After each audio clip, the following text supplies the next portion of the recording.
E aí, pessoal, tudo bem? Eu sou o professor Luiz Felipe, o LZF Português aqui no Instagram e no YouTube. E a gente está com uma sériezinha de vídeos um pouco mais curtos para te dar um bom encaminhamento para que tu consiga fazer qualquer redação, daí principalmente Enem, URGS, enfim, tá? Claro que as aulas aqui são um pouco mais curtas. Se tu quiser um tipo de encaminhamento um pouco mais específico, tu pode me procurar no lzfportuguês.gmail.com, entrar no site peso3.com, tá? Então, vamos à nossa aula de hoje que fala sobre como fazer uma introdução. Porque eu falo tanto para vocês sobre como é que funciona a estruturação do texto, né? Então, o texto ele precisa ter uma introdução, ele precisa ter desenvolvimento, ele precisa ter conclusão, certo? Primeira coisa, então, é tu construir uma introdução para o teu texto. O que deve ter nessa introdução? Prestem muita atenção. A introdução deve ser uma apresentação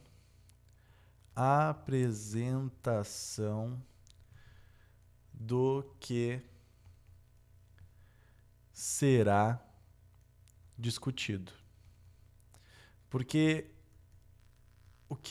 qual é a função de uma introdução e a gente tem que pensar fora de textos, tá? Tu vai introduzir alguma coisa. Para que serve essa introdução?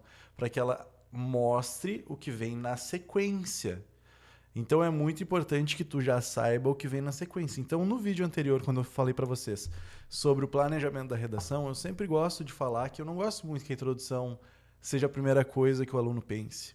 Porque tu tem que introduzir o assunto que será discutido. Ótimo. Mas como é que tu vai introduzir se tu ainda não sabe o que será discutido? Então aqui que vem a parte mais importante, ó. Tu tem que fazer, na verdade, uma seleção do que vale a pena argumentar, do que tu vai colocar no teu texto, e a partir dessa seleção, a partir do momento que tu decidiu, beleza, meu desenvolvimento 1 é sobre isso, meu desenvolvimento 2 é sobre isso, aí eu posso voltar e construir uma introdução muito melhor. Por que eu falo isso? Porque quando a gente começa o texto já pela introdução, a gente quebra a cabeça para pensar. Então tu pega a folha, tu bota a folha em cima da mesa, daí tu aponta o teu lápis, aí tu organiza tudo, tá tudo bonitinho, daí tu começa a escrever, aí tu escreve alguma coisa, aí tu não gosta. Aí quando tu não gosta, tu vem e apaga. Aí tu escreve de novo, aí tu não gostou. Aí tu vem e apaga de novo. E aí tu fica nesse processo e começa a ficar frustrado, daí começa a amassar folha, joga no lixo e tal. Por quê? Porque tu ainda não planejou o resto do texto. Só tá tentando começar a introdução por um monte de regramentos assim que a gente vê na internet. Então, primeira coisa que você tem que pensar, o que eu quero argumentar? Qual é o meu ponto de vista? Ah, meu ponto de vista é esse, meu argumento é esse, meus dados são esses, meu exemplo é esse. Ótimo. Agora eu posso voltar e construir a minha introdução apresentando o que vai ser discutido no resto do texto. E eu sempre gosto de fazer uma pergunta aos meus alunos que eu acho que é muito importante para fazer um direcionamento que seja competente, tá? Que é, na verdade, uma pergunta que eu gosto que eles me respondam sempre, que é por quê? Por que estamos discutindo isso? Essa pergunta para mim é central.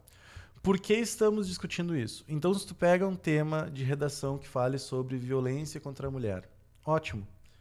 Por que a gente tem que falar sobre violência contra a mulher? Por que estamos discutindo isso, violência contra a mulher? Aí tu vai me responder, porque as mulheres estão apanhando. Porque as mulheres estão sofrendo. Ótimo, então isso é um início. Mas vamos aprofundar um pouco mais essa resposta. Não vamos ficar nessa respostinha curta. Porque as mulheres apanham, beleza, mas por que elas apanham?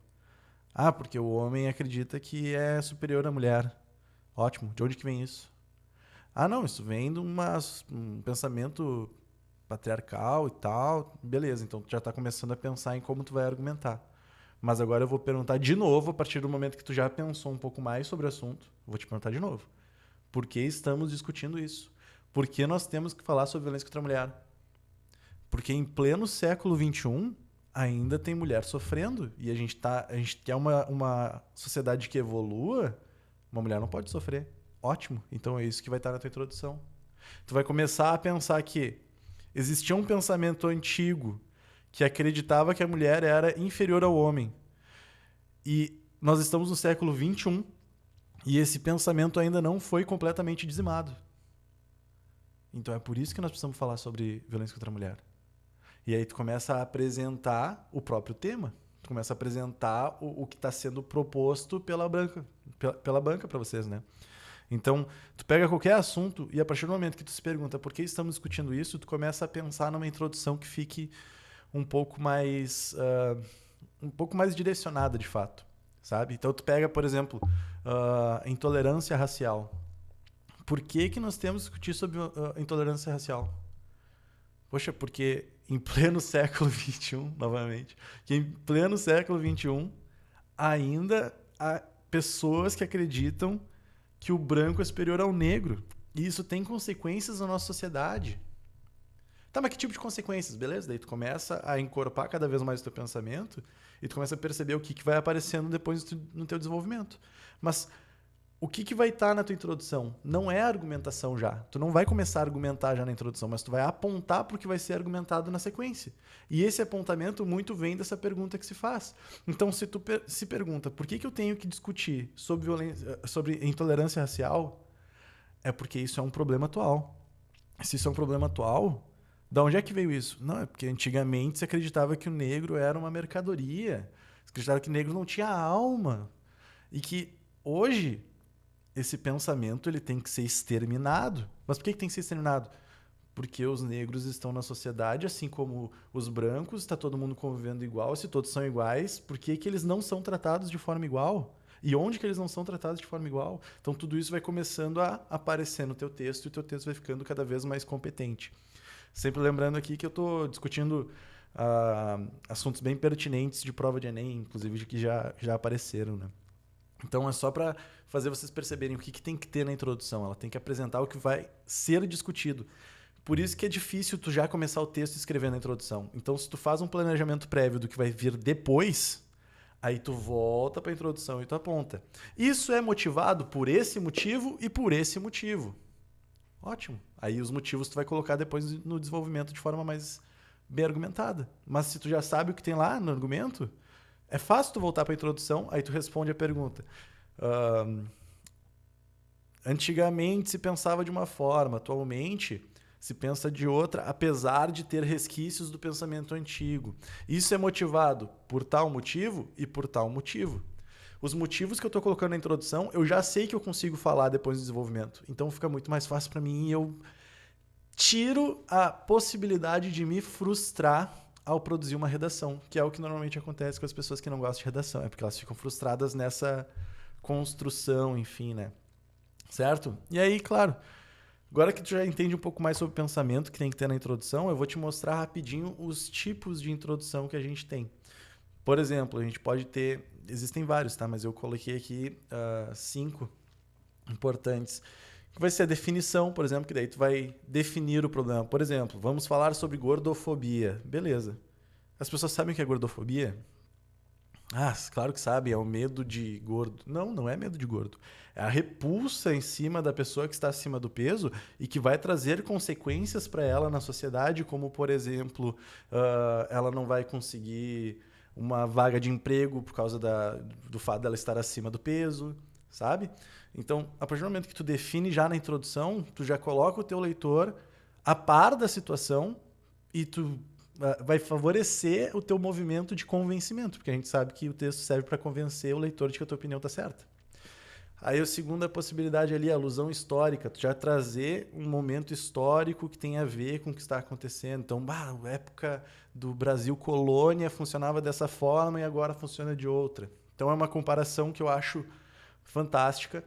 A citação, ela serve para tu trazer um pensamento de alguma pessoa que tenha a ver com o assunto, né? Então, normalmente a gente pensa que a citação é legal de se colocar lá no desenvolvimento, e é bom ter no desenvolvimento, mas a partir do momento que tu traz já uma frase de alguém e tu desenvolve ali a introdução a partir dessa frase, também te traz um pouco de credibilidade. Então, fulano dizia que, daí tu bota o pensamento.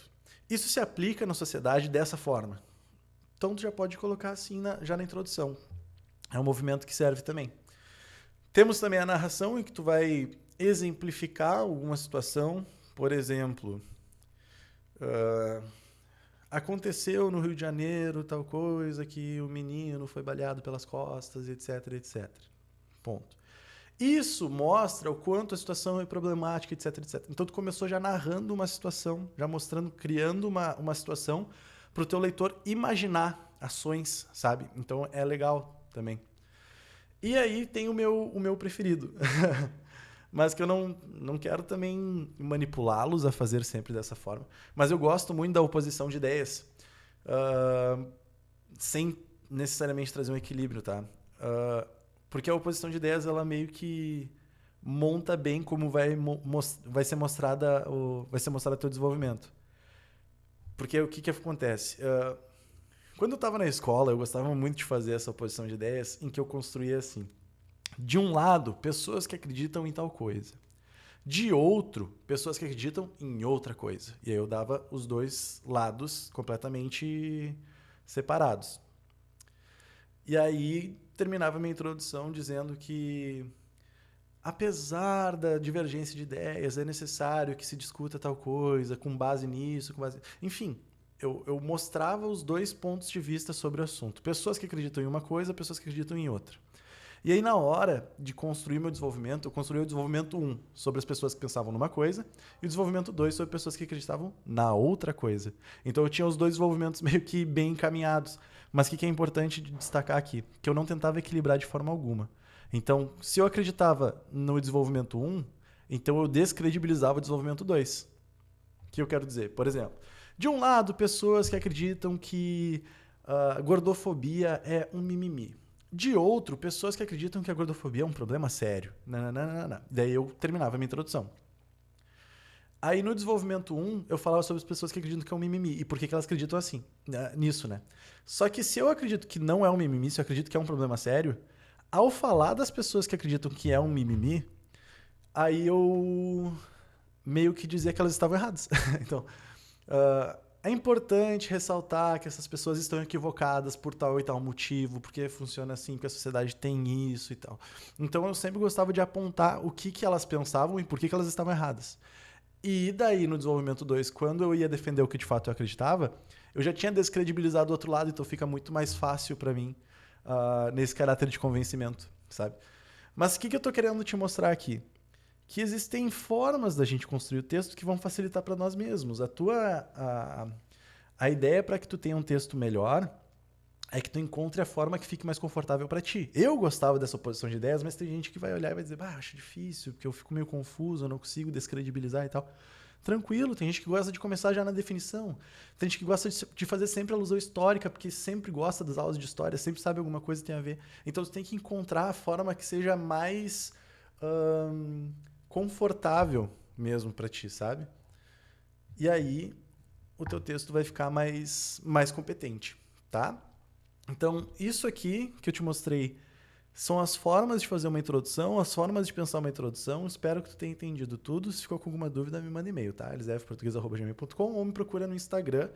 E se tu gostou, por favor, compartilha isso com todos os teus amigos e se inscreve no meu canal.